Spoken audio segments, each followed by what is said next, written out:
আজকে আমি রান্না করব ট্যাংরা মাছের ঝাল। মশলা বেটে নিয়েছি, এরপরে লবণ হলুদ মাছটাকে মেখে নিচ্ছি। ভালো করে হলুদ দিয়ে মেখে নিচ্ছি। এরপরে কড়াই বসিয়ে দিয়েছি, কড়াই গরম হয়ে গেছে, এখন তেল দিয়ে দিচ্ছি।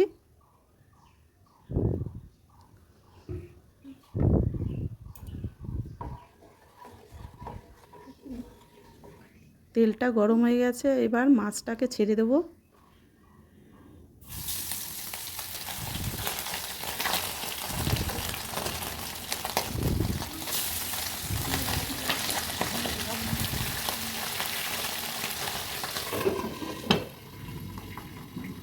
মাছটাকে লাল লাল করে ভেজে নিব।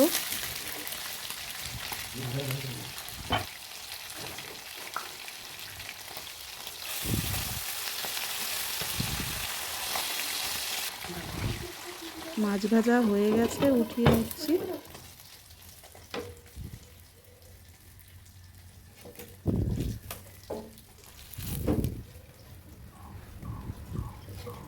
এরপরে আমি তেল দিয়ে দিলাম,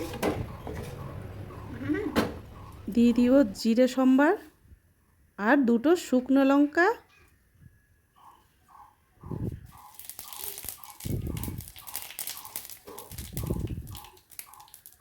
এরপর দিয়ে দেব জিরে বাটা,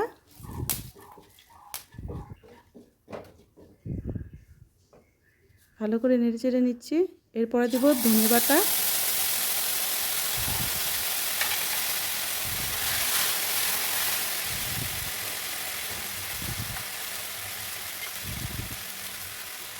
কাঁচা লঙ্কা চিড়ি, আর দিয়ে দেব সামান্য জল। এরপরে মশলাটাকে ভালো করে কষিয়ে নিব। ঢেকে দিলাম। একদিকে গরম জল দিয়ে দিলাম। গরম জলটা মাছের ঝালের মধ্যে দিয়ে দেব।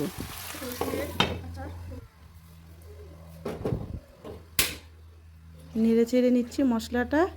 এরপর দিয়ে দেব আমি পোস্ত বাটা।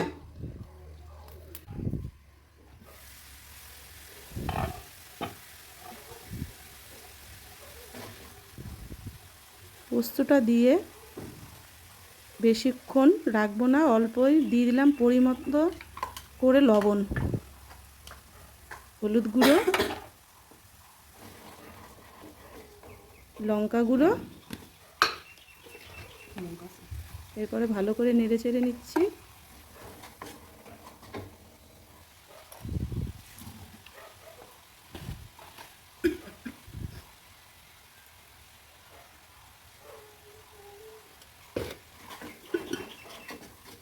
মশলাটা কষানো প্রায় হয়ে গেছে। এরপর ভাজা মাছগুলো দিয়ে দিব। এবার মাছটাকে মশলার মধ্যে ভালো করে নেড়ে চেড়ে নেব। নেওয়ার পর এখন আমি গরম জলটা দিয়ে দেব।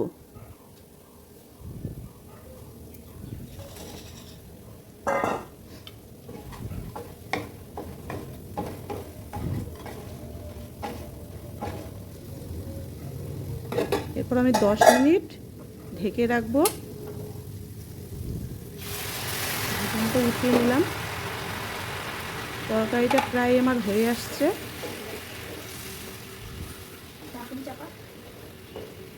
নামানোর আগে সামান্য কাঁচা তেল দিয়ে দিলাম।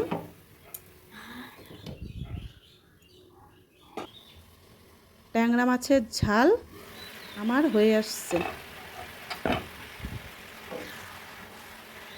এরপর আমি নামিয়ে নিচ্ছি ঝাল ঝাল ট্যাংরা মাছের তরকারি।